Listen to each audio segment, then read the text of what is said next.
Hello YouTube, welcome to another episode of Fishing Talk Show with Robert. Alright, this one is going to be about the Jordan River here in Utah. Now the Jordan River, to me, is basically our Mississippi River.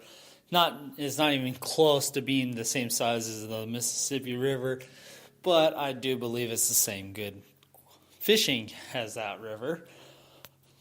So, what can I tell you about the Jordan River? It's one of the places, it's my favorite place to fish. I mean, the fishing there is outstanding if you know what to use and know where to go. Okay, so there are some good spots and there's some bad spots on the river. This is what you got to look for if you're going to catfish. If you're in Utah and you want to catfish and do some catfishing on the Jordan River, this is some things that you need to know. One, there's a lot of spots that look really good from your vehicle, but are really hard to get to. Seriously, bypass those. Just ignore those spots, because you don't want to risk getting hurt just going down a steep embankment just to go and do some fishing. So, I'm willing to share with you some areas where I go. Now, there is a really good spot on if you're on 5400 South in Taylorsville, Utah. There's a park there, and there's also a community fishing pond there too. That area, if you go down by the boat ramps on the Jordan River, is a really good place to fish. A lot of good places to set up a chair and to sit there on the bank and fish. Now, what I like to look for on the Jordan River is a spot where I can actually get to the spot nice and easy, and I will be able to set up a chair and actually relax and fish. That's my first thing. My second thing I want to look at is slow-moving water. Now, fishing in the rapids, you can catch a lot of fish like that. You can. I'm not saying you can't. But me personally, I've had more success catching in the slower moving waters. For example, the Lehigh Bridge. You guys have probably seen some of my fishing trips there. If not, I will post some in the description below of this video to so you can kind of get an idea of what I'm talking about. And as you're listening to me and watching some of my clips on the Jordan River, you're kind of getting an idea. Now, one thing that I just learned about the Jordan River just this past fall, early November, I think, or no, it was towards the end of October.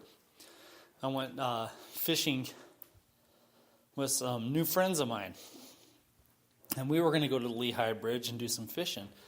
Well, I drove past there and saw there was some kind of a camper down there. So, I mean, there was an actual camper trailer. So I was like, okay, well, we're going to have to go to the pump house, which is just a few miles up the road from where I like to fish at Lehigh. Well, I had no idea that they really significantly shut down the water to the Jordan River. The water was so low. I'll post a description a video in the description below of what I saw and how low it was. So, I found out the Jordan River is seasonal. Of course, when snow melts or rain or a lot of snow comes, they have to open the gates a little bit at the Utah Lake, because they definitely don't want that lake to get too full either, but being it's frozen over, I don't think that's going to be a problem. So, back on finding good spots on the Jordan. So we covered area so you can sit down nice and comfortable, and then we also discussed about calm moving water. Now, let me also tell you something about the current in this river. Although it looks like it's really slow where you're fishing, That river has a severe undercurrent, big time. That's like way below. I usually go with probably 1 ounce to 2 ounce sinkers. I mean, really big sinkers. Hopefully I got my ounces right. But really big sinkers. So when I cast out there, I want my bait to stay right where I cast. I don't want it to go like, if I cast upstream, I don't want it to have to go all the way downstream. I want that to pretty much stay out there. And then the biggest tip I can give you for fishing on the Jordan River is if you need to reel in and check your bait, or you've been out there for a while and it's like, okay, let's rebait and get right back out there. Do not, I repeat, do not reel in slow. Get your rod up high up in the air, reel in as fast as you can. You want to get that sinker completely off the bottom, and you'll be fine. How snags occur is if you gradually reel in and then start reeling in, you're going to snag. Snagless anchors are sinkers.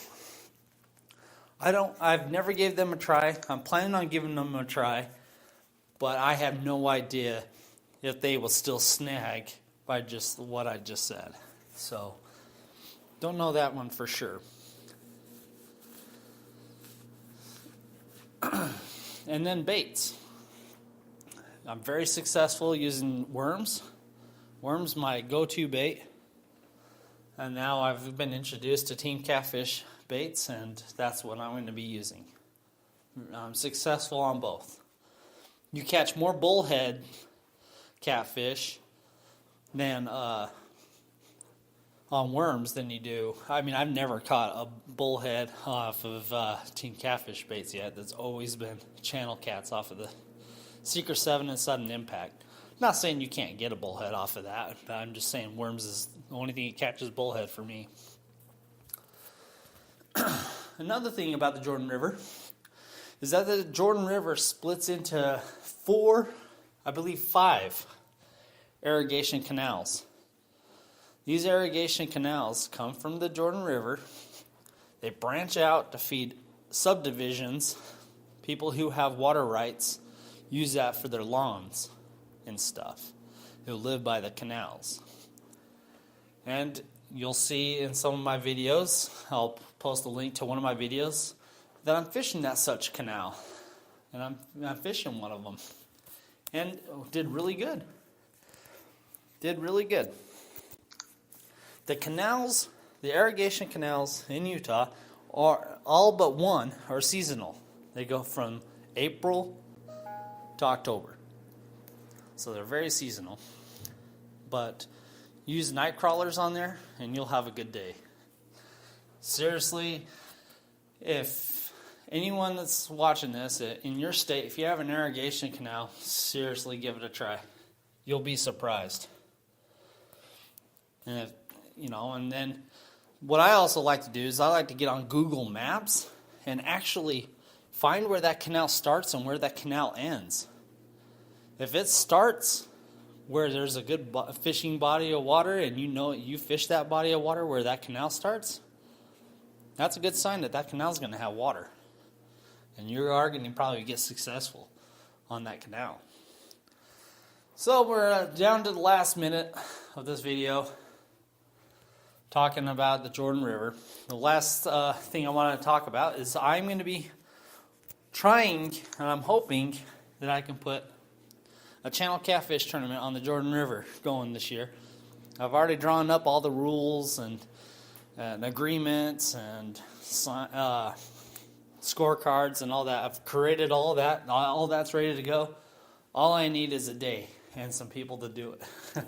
So if you live in Utah, if you want to send me a message if you're interested, I will keep your email on file. So if this decides to happen, I will email you the rules and time and where to meet and all that fun stuff.